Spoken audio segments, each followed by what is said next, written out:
the Kyrie Irving situation is just getting weirder and weirder. He's putting out teams that he might want to play for, is being reported: the Knicks, the Clippers, the Lakers. And the question remains, as always, would you want to be in business with this guy?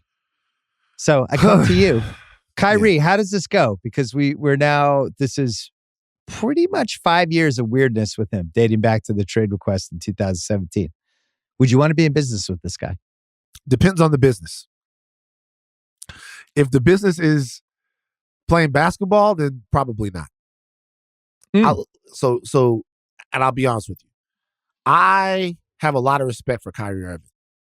I am a weird person. I'm off kilter. Bill, you know this.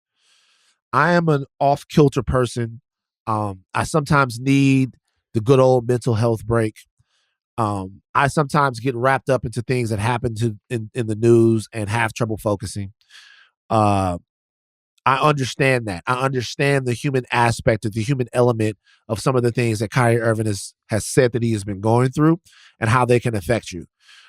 So if you're talking to me right now and you're asking, hey, Van, would you want Kyrie Irving as an advocate for something that you're doing? Would you want Kyrie Irving as a partner on social issues or anything like that? The answer is absolutely yes. I think that I would want that. He seems to be very outspoken. He seems to be very dedicated to learning and dedicated to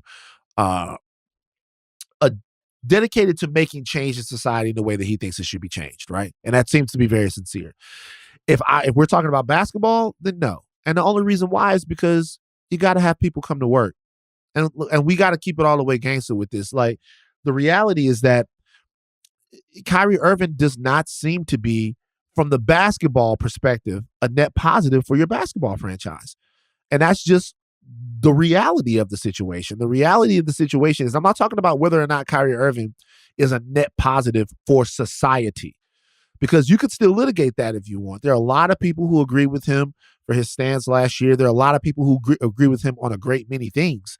But if we're talking about, as a basketball owner dude, paying upwards of $150, $250 million to somebody, is that going to make you better and get you closer to an NBA championship? Forget about the NBA championship.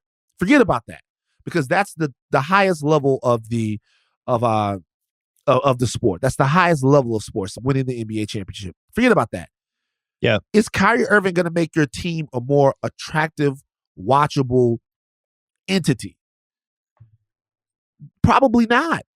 I mean, the reality is, like, if you go over the track record, probably not. He's probably going to bring, from what we've seen on the court, a lot of distraction and exactly the type of talk and the type of discussion that a functioning organization doesn't want. So, I mean, as much as people, as much as it, because I think the guy is a cool dude and an interesting guy. He's very interesting, but no, the answer is no. It was interesting to hear the Nets talk about him at the end of the season press conference after, when Sean Marks was basically saying, we want to find people going forward who will put the team above themselves. Yeah. And that's the issue, I think, with Kyrie, is he carries himself more like he's a tennis player or a golfer. Right. Like that the way he behaves, him missing games, whatever's going on, him having a weird press conference. I've been making this point for 3-4 years. Every time when you're one of the best players on the team or the best player, that stuff has ramifications every time you do something that's a little off the beaten path. That's why everybody loves Steph.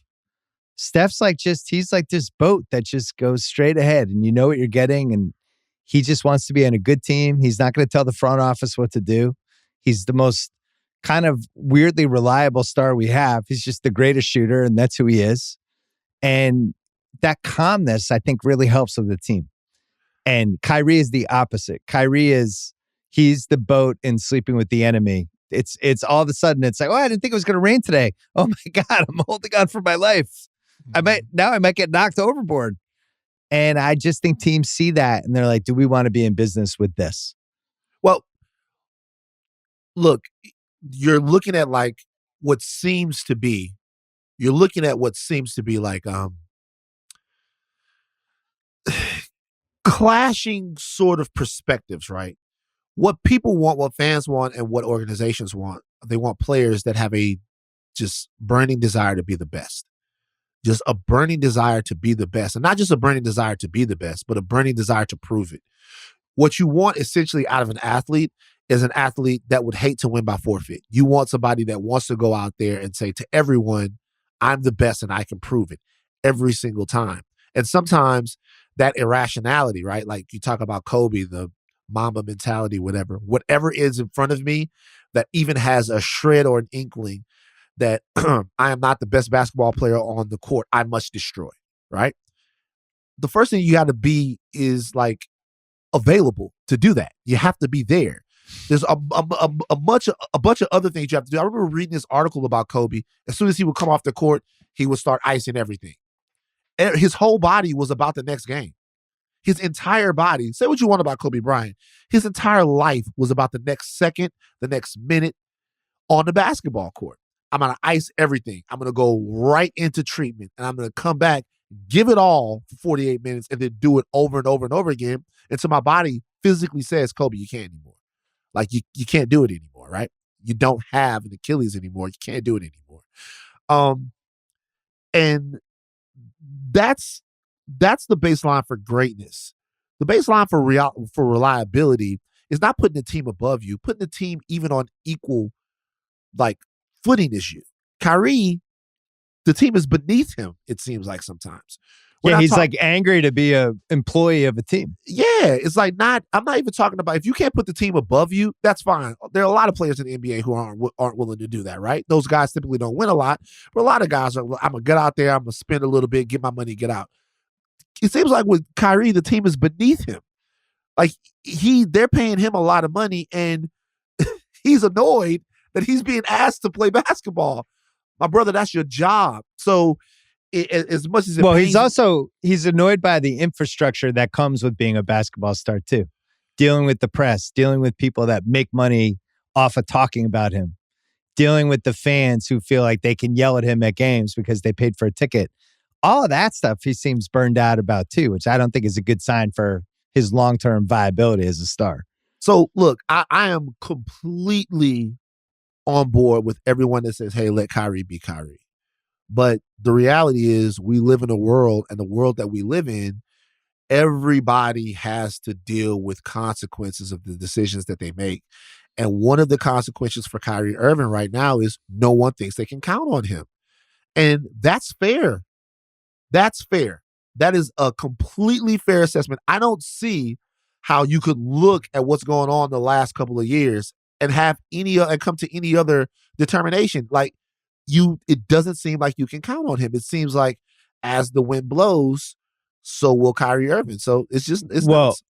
And the people that are probably entertaining even the possibility of going back into business with him are people who are desperate. Like I'm sure the Lakers would be happy to get into business with Kyrie Irving if they get rid of Westbrook and throw some picks and whatever, but they're also desperate. They don't really have any chess moves left. But if you're like, I don't know, Dallas, and can't do it. I'd always talked about the double sign and trade with Brunson for Kyrie, but then ultimately, if that doesn't work, I've now squandered a year, 2 years, whatever of Luka, and now I'm kicking myself. Dallas can't do it. The only reason why, if you're the Lakers, it seems like, obviously, and everyone knows this, anyone who's paying attention, the last time Kyrie was with LeBron James, there seemed to be enough of a foundation and enough of a system and a big enough leader there to where he was like in some way a contributing basketball player. He's under control. I don't want to say it like that. He's a grown but man. he could float in and out of situations. He could take a game off and it was okay, and then he could come back in and put up 45 on whoever. And it's like, oh, there's Kyrie. And go nuts, right? And hit one of the biggest shots in the NBA of the last decade, right? When he sunk that jumper against Golden State. So that might be a situation where people go, if LeBron's here, maybe Kyrie will be okay. A situation like Dallas, you can't do that. What you have are young, impressionable stars who actually need vets that are going to show them how to be professionals. And the last guy right now, as talented as he is, as amazing as he is, the last player in the NBA